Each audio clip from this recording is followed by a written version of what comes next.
झारखंड में सरकारी नौकरी सिर्फ नौकरी नहीं है दोस्त, यह हजारों परिवारों के लिए सामाजिक सुरक्षा है। एक छोटे शहर से आने वाले छात्र के लिए यह अपने परिवार की आर्थिक स्थिति बदलने का सबसे बड़ा मौका है। लेकिन अगर इसी नौकरी के लिए होने वाली परीक्षा में सवाल पहले बिक जाएं, अगर इंटरव्यू में नंबर पैसे से तय होने लगे, अगर परीक्षा कराने वाली एजेंसी को काम दिलाने के लिए कथित तौर पर करोड़ों रुपए की डील हो और अगर एक सीट की कीमत लाखों रुपए तक पहुंच जाए, तो सवाल सिर्फ एक परीक्षा का नहीं रह जाता, सवाल पूरे सिस्टम की विश्वसनीयता का हो जाता है। झारखंड में जेपीएससी और जेएसएससी से जुड़ी कथित गड़बड़ियों को लेकर इन दिनों जो आरोप और जांच सामने आ रही है, वह इसी सवाल को सामने खड़ा करती है। सीआईडी के सामने दिए गए कथित स्वीकारोक्ति बयानों और उपलब्ध दस्तावेजों के आधार पर जेपीएससी और जेएसएससी की परीक्षाओं में कथित भ्रष्टाचार की एक बेहद गंभीर तस्वीर पेश की गई है। इस पूरी कहानी में कई नाम हैं, कई एजेंसियां हैं, कई परीक्षाएं हैं और सबसे महत्वपूर्ण हजारों नहीं लाखों छात्रों का भविष्य है। तो आखिर कहानी शुरू कहां से होती है?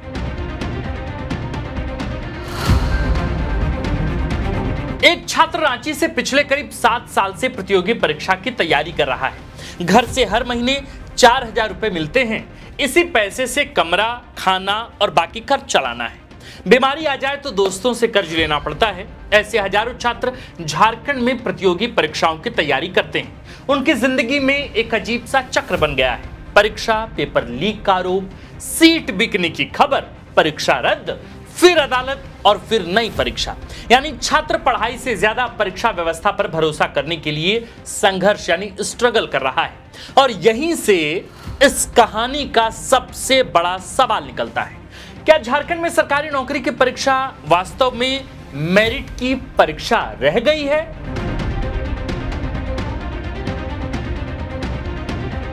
अब आते हैं उस दावे पर जिसने पूरे मामले को और गंभीर बना दिया है। 22 जुलाई 2026 को गोड्डा के पड़ैयाहाट के प्रखंड आपूर्ति पदाधिकारी अभय तिवारी को गिरफ्तार किया गया, अरेस्ट किया गया। उन पर जेपीएससी परीक्षा में कथित धांधली से जुड़े आरोप हैं। सीआईडी के सामने दिए गए उनके कथित बयान के अनुसार परीक्षा कराने वाली टीडीपीएल कंपनी को जेपीएससी में काम दिलाने के लिए तत्कालीन जेपीएससी अध्यक्ष एल ख्यांगते से कथित तौर पर 2 करोड़ रुपए की डील तय हुई थी। और बात सिर्फ 2 करोड़ रुपए तक सीमित नहीं थी। कथित बयान में कहा गया कि कंपनी को भविष्य में जेपीएससी से जितना भुगतान मिलेगा उसका 20% कमीशन भी तय था। यह दावा कितना बड़ा है इसे ऐसे समझिए। परीक्षा कराने वाली एजेंसी को काम मिलता है, एजेंसी को सरकारी भुगतान मिलता है और कथित तौर पर उसी भुगतान का 1% नहीं बल्कि 20% हिस्सा कमीशन के रूप में तय होने की बात सामने आती है। मगर यह आरोप जांच में सही साबित होता है तो यह केवल रिश्वत का मामला नहीं होगा, बल्कि यह परीक्षा व्यवस्था के सबसे महत्वपूर्ण हिस्से में संभावित भ्रष्टाचार का मामला होगा। क्योंकि जिस एजेंसी के हाथ में परीक्षा की तकनीकी और संचालन संबंधी जिम्मेदारी है, उसकी निष्पक्षता ही सबसे महत्वपूर्ण होती है।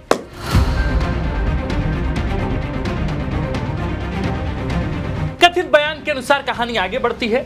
धर्मेंद्र नाम का एक व्यक्ति कथित तौर पर टीडीपीएल को जेपीएससी में कई काम दिलाने की बात करता है। धर्मेंद्र नाम का आदमी। इन कामों में क्या क्या शामिल है? OTR, OMR scanning, OSM, admit card generation और अटेंडेंस शीट प्रिंटिंग जैसे काम शामिल बताए गए हैं। इसके बदले कथित तौर पर 20 से 25 लाख रुपए कमीशन की बात की गई है। इसके बाद टीडीपीएल के निदेशकों की मुलाकात तत्कालीन जेपीएससी अध्यक्ष एल ख्यांगते से रांची के एक होटल के रेस्टोरेंट में होने की बात कही गई।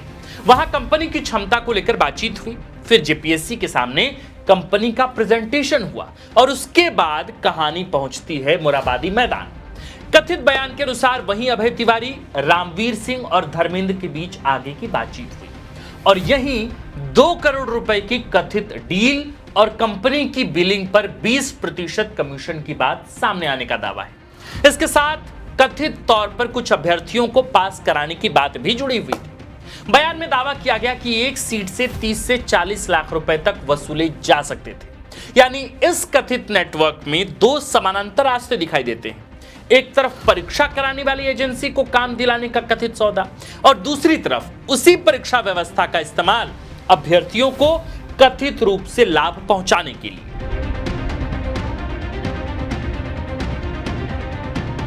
कथित मुलाकातों के बाद जून 2025 में टीडीपीएल को जेपीएससी से सभी परीक्षाओं को कंडक्ट कराने का एग्रीमेंट और तत्काल वर्क ऑर्डर मिलने की बात रिपोर्ट में कही गई। यही एक महत्वपूर्ण सवाल खड़ा होता है। अगर किसी परीक्षा एजेंसी की नियुक्ति के पीछे वास्तव में पैसों का लेन देन हुआ था, तो क्या उसकी नियुक्ति प्रक्रिया की भी जांच होगी? क्या टेंडर प्रक्रिया की भी जांच होगी? क्या टेक्निकल क्वालिफिकेशन की जांच होगी? क्या पेमेंट ट्रेल की जांच होगी? क्या अधिकारियों और एजेंसी के बीच कम्युनिकेशन की जांच होगी? और सबसे बड़ा सवाल, क्या परीक्षा में कथित गड़बड़ी और एजेंसी को मिले काम के बीच कोई सीधा संबंध था? इन सवालों का अंतिम जवाब जांच और अदालत की प्रक्रिया से ही सामने आएगा।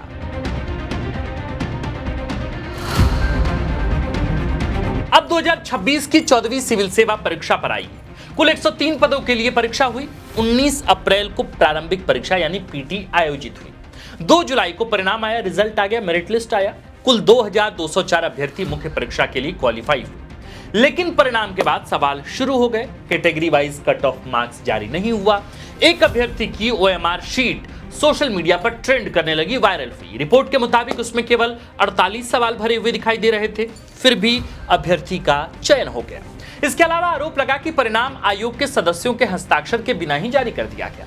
इन आरोपों की स्वतंत्र पुष्टि और अंतिम निष्कर्ष जांच का विषय है, लेकिन इतना जरूर है कि सवाल इतने गंभीर हुए कि राजनीतिक स्तर पर भी मामला उठा। डुमरी विधायक जयराम महतो ने मुख्यमंत्री हेमंत सोरेन को पत्र लिखकर जांच की मांग भी की।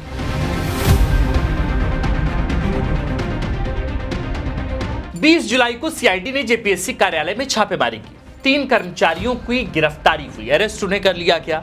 उसी दिन देर शाम तत्कालीन जेपीएससी अध्यक्ष एल ख्यांगते ने इस्तीफा दिया। अगले दिन राज्यपाल ने इस्तीफा स्वीकार भी कर लिया और उसी दिन एफआईआर भी दर्ज हुई। 22 जुलाई को जेपीएससी ने 25 जुलाई से 29 सितंबर के बीच होने वाली कुल 9 परीक्षाओं को स्थगित कर दिया। इनमें जेपीएससी मुख्य परीक्षा के अलावा सिविल जज और असिस्टेंट पब्लिक प्रोसिक्यूटर जैसे महत्वपूर्ण परीक्षाएं भी शामिल थी। 23 जुलाई को सरकार ने जांच सीआईडी को सौंप दी। इसके बाद जेपीएससी मुख्यालय, टीडीपीएल के कार्यालय और पूर्व अध्यक्ष के सरकारी आवास समेत कुल 8 जगहों पर छापेमारी हुई। कई गिरफ्तारियां हुई।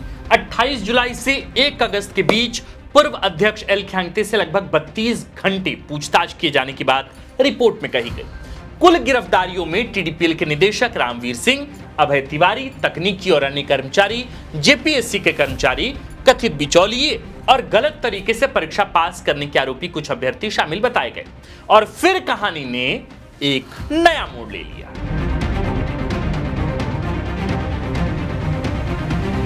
अब जेपीएससी से निकलकर जेएसएससी सीजीएल पर आई। ये कहानी तो हमने आपको जेपीएससी की बताई, सीजीएल पर बात करते हैं। 2024 में जेएसएससी सीजीएल परीक्षा आयोजित हुई। परीक्षा के दौरान ही पेपर लीक होने की बात सामने आई। परीक्षा रद्द हो गई।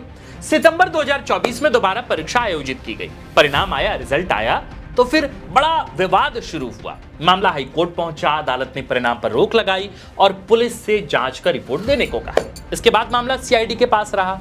दिसंबर 2025 में हाई कोर्ट ने कथित पेपर लीक मामले की सीबीआई जांच की मांग वाली याचिका खारिज कर दी और परिणाम जारी कर नियुक्ति प्रक्रिया शुरू करने का निर्देश दिया। सरकार की ओर से अदालत में कहा गया था कि सीआईडी जांच में पेपर लीक होने के साक्ष्य नहीं मिले। सफल अभ्यर्थियों की ओर से भी पेपर लीक के आरोपों को आधारहीन बताया गया। यानी आधिकारिक, ऑफिशियली और न्यायिक प्रक्रिया में एक तस्वीर सामने आती है, लेकिन अब जो हार लाइफ की रिपोर्ट में सामने आए कथित बयान ने दूसरी तस्वीर पेश की है और यहीं से मामला फिर गंभीर हो जाता है।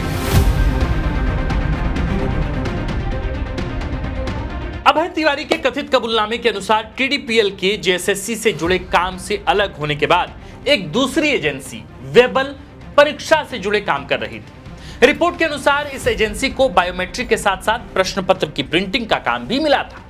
कथित बयान में दावा किया गया कि एजेंसी से जुड़े लोगों के माध्यम से जेएसएससी सीजीएल के प्रश्न और उत्तर पहले से उपलब्ध कराए गए और फिर बोकारो का एक क्वार्टर, कथित तौर पर वहां 16 छात्रों को रखा गया। अभय तिवारी के बयान के अनुसार उसे और 15 अन्य छात्रों को परीक्षा से पहले 65 प्रश्नों के उत्तर रटाए गए और इसके बदले प्रति अभ्यर्थी 12 लाख रुपए, 15 अभ्यर्थियों से कुल रकम निकलती है 1,80,00,000 रुपए। अगर यह दावा जांच में प्रमाणित होता है तो यह सामान्य परीक्षा नियमितता नहीं होगी, यह संगठित तरीके से प्रश्न और उत्तर उपलब्ध कराने का मामला होगा। और इसलिए इस मामले में सबसे महत्वपूर्ण सवाल है, क्या वह कथित प्रश्न पत्र वास्तव में परीक्षा से पहले ही लीक हो चुका था? इसका जवाब जांच एजेंसियों को सबूतों से देना होगा।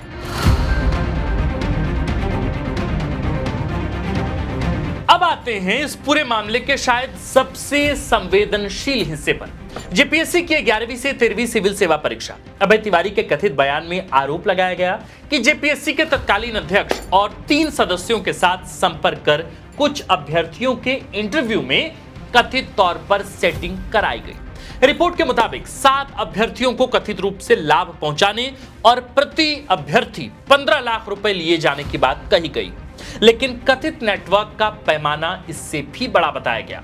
बयान में दावा किया गया कि 11वीं से 13वीं जेपीएससी में प्रारंभिक परीक्षा के लिए सामान्य वर्ग के अभ्यर्थियों से 5 लाख रुपए तक और एससी एसटी अभ्यर्थियों से 2 से 3 लाख रुपए तक कथित रूप से लिए जाते थे और अंतिम चयन तक पहुंचने का कथित रेट 60 से 70 लाख रुपए प्रति अभ्यर्थी। यहां एक बात बेहद महत्वपूर्ण इंपॉर्टेंट है, ये रकम और आरोप कथित स्वीकारोक्ति में बताए गए। इन्हें अदालत द्वारा सिद्ध तथ्य नहीं माना जा सकता जब तक जांच और न्यायिक प्रक्रिया उन्हें प्रमाणित न करे। लेकिन अगर जांच में इन दावों की पुष्टि होती है तो सवाल सिर्फ कुछ लोगों की मिलीभगत का नहीं होगा, तब सवाल होगा, क्या पूरी सिलेक्शन चेन में एक पैरेलल मार्केट बनाया गया था?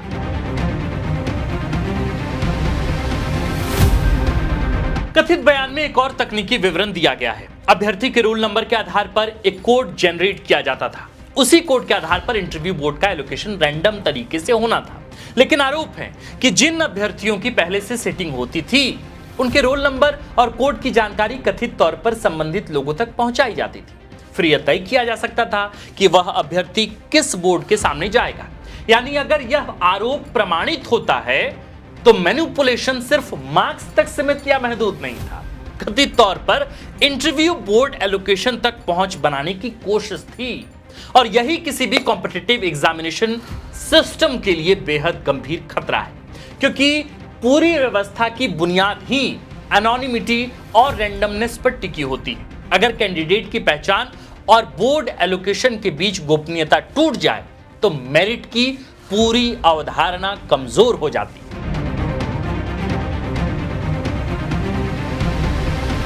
कथित बयान में सिर्फ जेपीएससी सिविल सर्विसेज का जिक्र नहीं है, सीडीपीओ परीक्षा में भी अभ्यर्थियों से कथित तौर पर पैसे लेने की बात सामने आ रही है। रिपोर्ट में प्रति अभ्यर्थी 10 लाख रुपए तक का कथित रेट बताया गया है। कुछ अभ्यर्थियों के इंटरव्यू बोर्ड और उनसे जुड़े कथित भुगतान का भी विवरण बयान में दिया गया है। यहां फिर वही सवाल है, क्या ये आरोप दस्तावेजी सबूतों से जुड़ते हैं? क्या बैंक लेन देन मिला? क्या कैश ट्रेल मिला? क्या मोबाइल चैट्स मिली? क्या कॉल रिकॉर्ड्स मिले? क्या इंटरव्यू एलोकेशन डाटा से कोई पैटर्न सामने आता है? और क्या जिन अभ्यर्थियों के नाम सामने आए हैं उनके मार्क्स और सिलेक्शन पैटर्न में कोई असमानता थी? यही वह बिंदु है जहां जांच को सिर्फ बयान से आगे बढ़कर डॉक्यूमेंट्री एविडेंस तक पहुंचना होगा।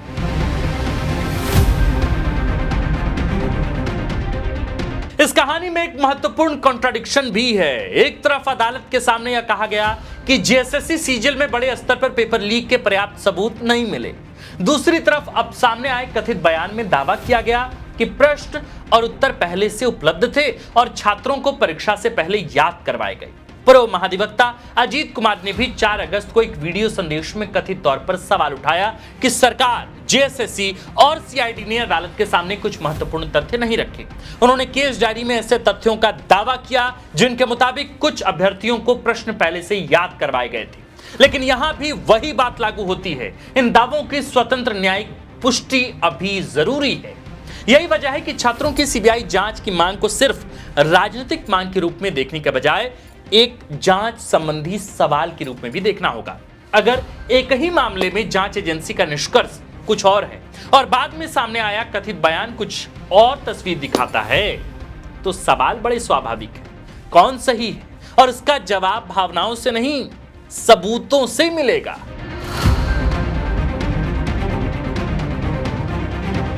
इस पूरे मसले में सबसे महत्वपूर्ण किरदार कोई अधिकारी नहीं है, कोई एजेंसी नहीं है, कोई नेता नहीं है, सबसे बड़ा किरदार है छात्र। वह छात्र जो 7 साल से तैयारी कर रहा है, वह छात्र जो रोज 10 से 12 घंटे पढ़ाई करता है, वह छात्र जिसके परिवार ने उसकी पढ़ाई के लिए जमीन गिरवी रखी है, वह छात्र जो रांची में 4-5 हजार रुपए महीने में जीवन चलाने की कोशिश कर रहा है और फिर जब परीक्षा होती है उसे पता चलता है कि परीक्षा तो रद्द हो गई। फिर वह दोबारा पढ़ता है, फिर परीक्षा होती है, फिर पेपर लीक का आरोप लगता है, फिर अदालत, फिर परिणाम पर रोक, फिर नई परीक्षा और इसी बीच उसकी उम्र निकल जाती है। किसी के लिए यह सिर्फ एक सरकारी भर्ती है दोस्त, लेकिन उस छात्र के लिए यह उसकी पूरी जिंदगी का सबसे बड़ा अवसर हो सकता है। अगर उस अवसर को पैसा, पहचान और पहुंच तय करने लगे तो नुकसान सिर्फ एक नौकरी का नहीं है, नुकसान है विश्वास का, ट्रस्ट का।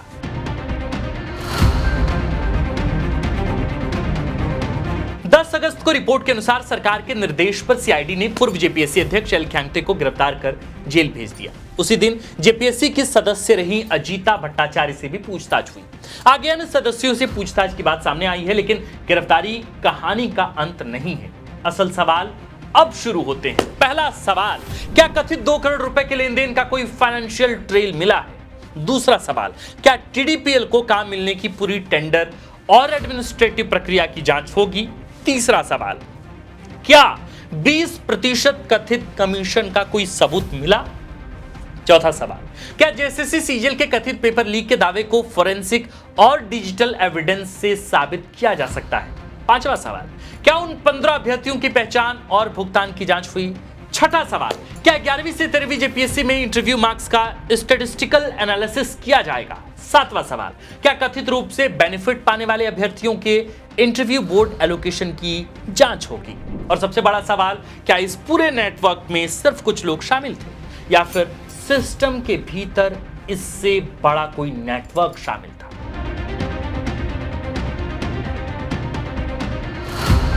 दोस्तों, झारखंड में प्रतियोगी परीक्षाओं को लेकर छात्रों का गुस्सा अचानक पैदा नहीं हुआ है। ऐसा नहीं कि अचानक रात में गुस्सा फूट पड़ा।